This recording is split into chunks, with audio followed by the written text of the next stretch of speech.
Assalamualaikum warahmatullahi wabarakatuh. A'udzu billahi as-sami'il 'alim minasyaitonir rajim. Bismillahirrahmanirrahim. Alhamdulillahirabbil alamin wal 'aqibatu lil muttaqin. Wala 'udwana illa 'alal zalimin. Asyhadu an la ilaha illallah wahdahu la syarika lah. Asyhadu anna Muhammadan 'abduhu wa rasuluh. Allahumma salli wa sallim wa barik ala hadzal nabiyil karim wa rasulil azim nabiyina Muhammadin wa ala alihi wa ashabihi wa man tabi'ahum bi ihsan ila yaumiddin. Qala Allah ta'ala fi kitabil karim a'udzu billahi minasy syaithanir rajim. Ya ayyuhalladzina amanu taqullaha haqqa tuqatih wa la tamutunna illa wa antum muslimun. Qala aidan ya ayyuhalladzina amanu taqullaha wa qulu qawlan sadida يصلح لكم أعمالكم ويغفر لكم ذنوبكم ومن يطع الله ورسوله فقد فاز فوزا عظيما. سبحانك لا علم لنا إلا ما علمتنا إنك أنت العليم الحكيم. لا حول ولا قوة إلا بالله العلي العظيم. اللهم اشرح لي صدري ويسر لي أمري واحلل عقدة من لساني يفقهوا قولي. وبعد. Jemaah subuh Masjid Syuhada rahimakumullah. Kembali anda bersyukur pada Allah atas segala nikmat yang diberikan kepada kita semua. Salawat dan salam semoga tercurah pada Nabi Muhammad sallallahu alaihi wasallam, keluarga dan para sahabatnya. Mudah-mudahan kita istiqomah dalam menjalankan sunnahnya, menjalankan syariatnya hingga yaumil qiyamah. Bapak Ibu sekalian dirahmati Allah, kembali pada subuh Rabu hari ini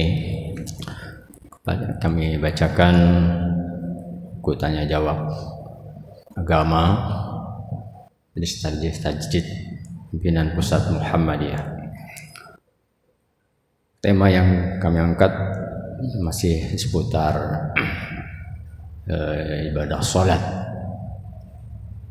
Sebagaimana kita ketahui, dalam pelaksanaan sholat, khususnya sholat fardu, sholat wajib, ada dua cara, yaitu secara sendiri dan secara berjamaah. Nah, dari pertanyaan yang coba kami bacakan ini di seputar ibadah sholat berjamaah.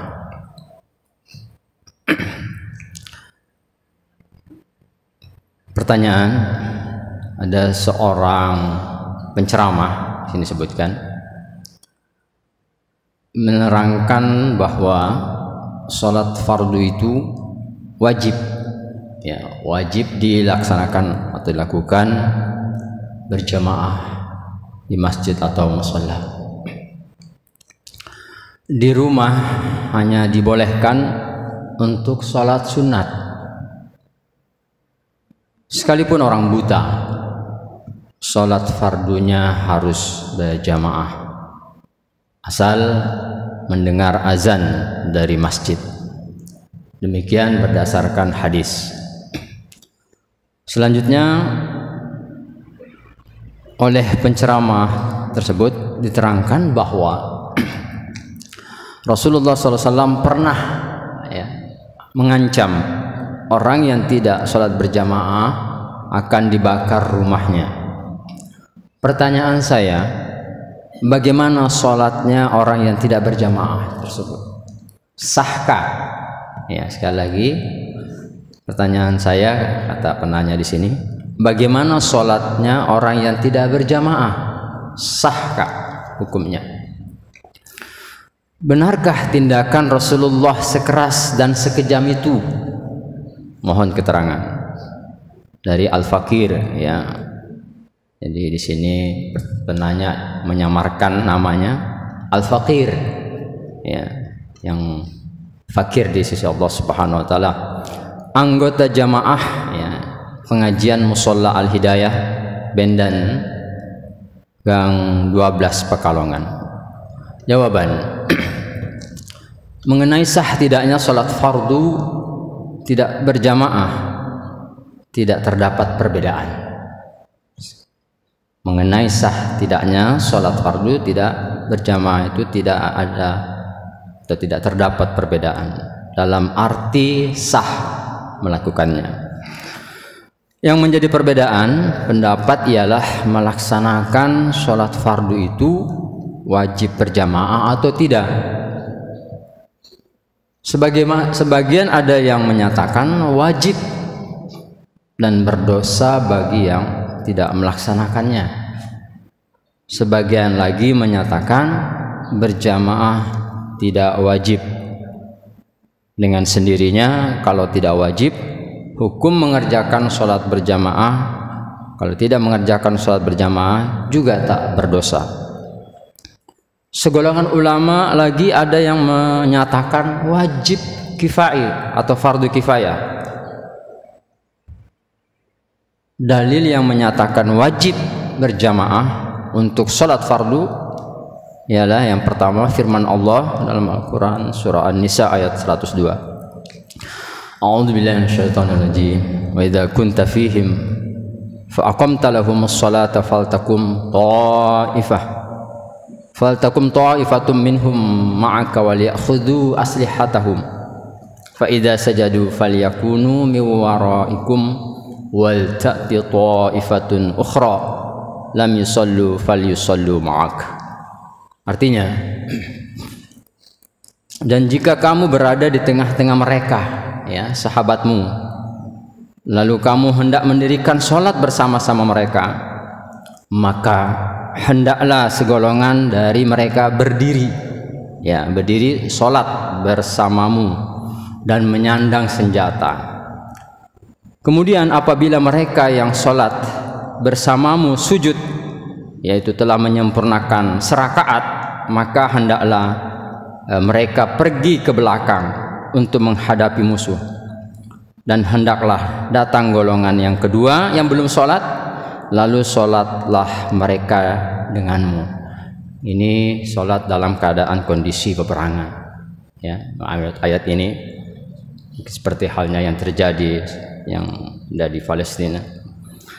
Dari ayat tersebut dapat dipahami wajib melakukan sholat berjamaah, bahkan sampai dalam keadaan perang pun berjamaah harus dilakukan seperti perintah dalam ayat tersebut.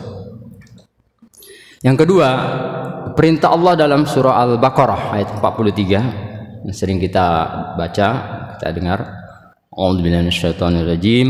Wa aqimus shalah wa atuz zakah warka'u ma'ar-raki'in.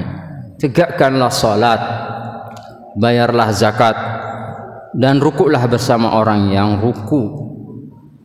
Maksud ruku di sini ialah salat. Sedang rukuklah bersama orang yang ruku ialah salat bersama dengan orang lain, yakni berjamaah. Ini yang kedua yang menyatakan salat berjamaah itu wajib hukumnya.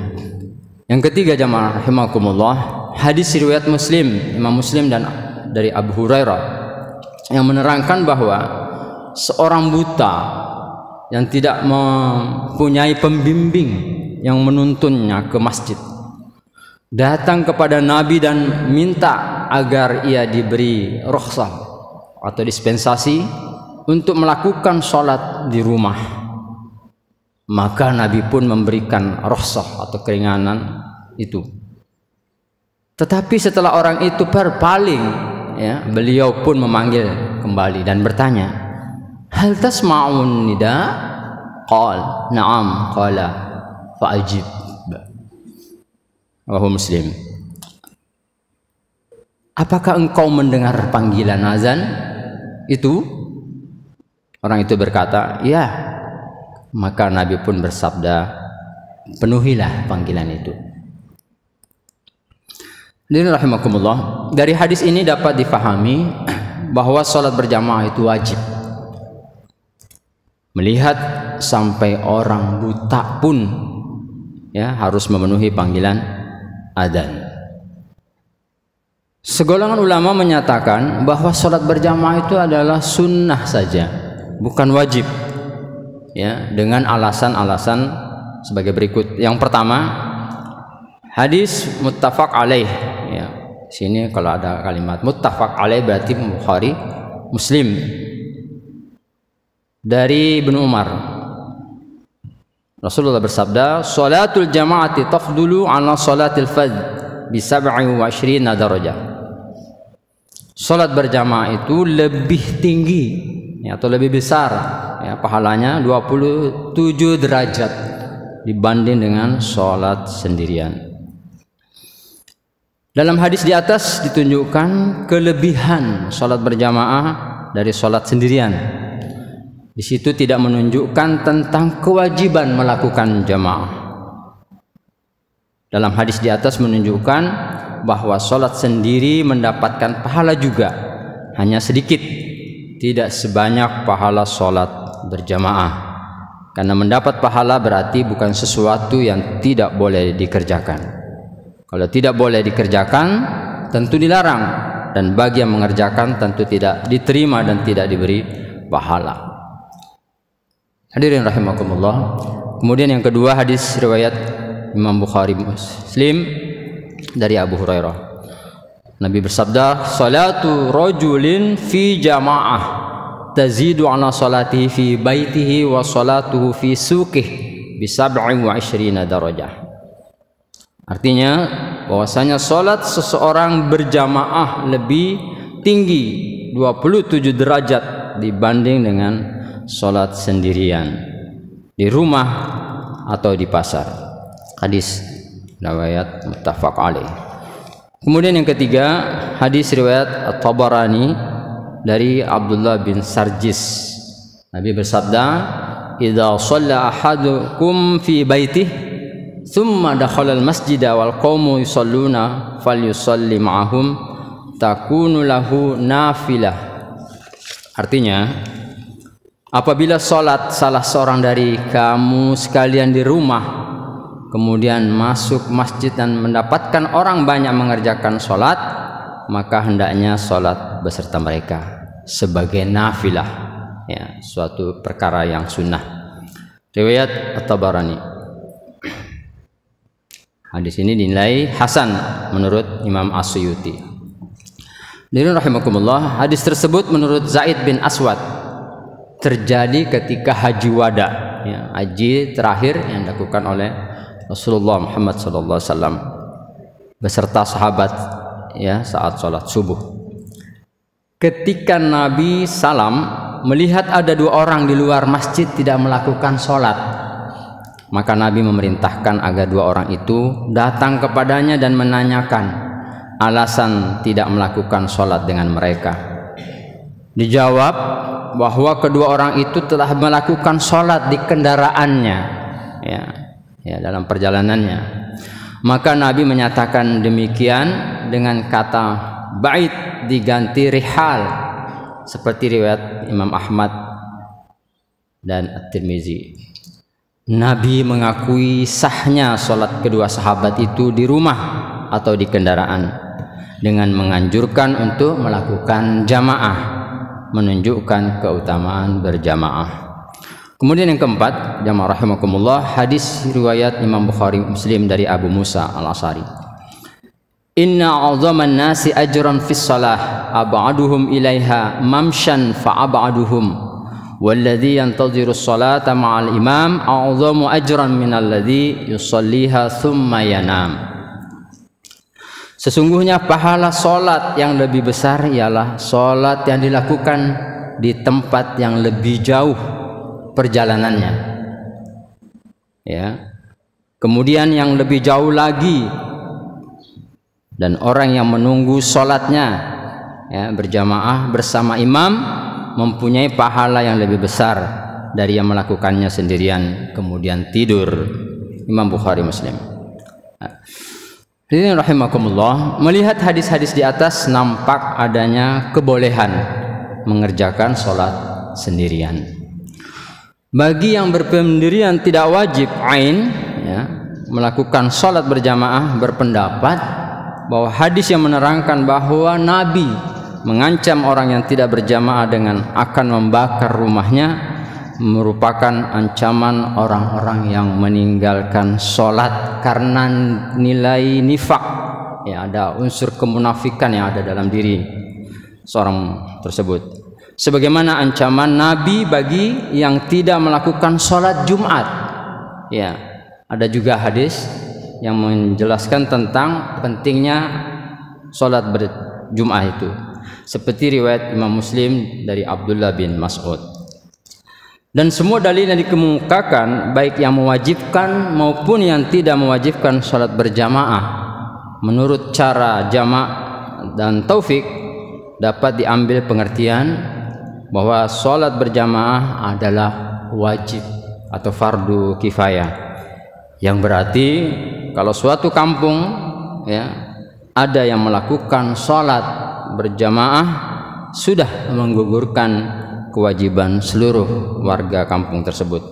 Hanya saja bahwasanya sholat berjamaah tetap merupakan anjuran yang perlu mendapatkan perhatian kita. Sekali lagi menutup uraian ini kita majelis takjih, hanya saja ya sekalipun hukumnya wajib atau fardu kifayah, itu sholat berjamaah tetap merupakan anjuran yang perlu mendapatkan perhatian kita. Mungkin demikian yang dapat kami sampaikan pada kesempatan pagi ini, mudah-mudahan ada manfaatnya. Mohon maaf atas segala kekurangan. Terima kasih atas segala perhatian. Kalam billahi taufiq wal hidayah wa ridha wal naya. Subhanakallah bihamdika asyhadu an la ilaha illa anta astaghfiruka wa atubu ilaik. Assalamualaikum warahmatullahi wabarakatuh.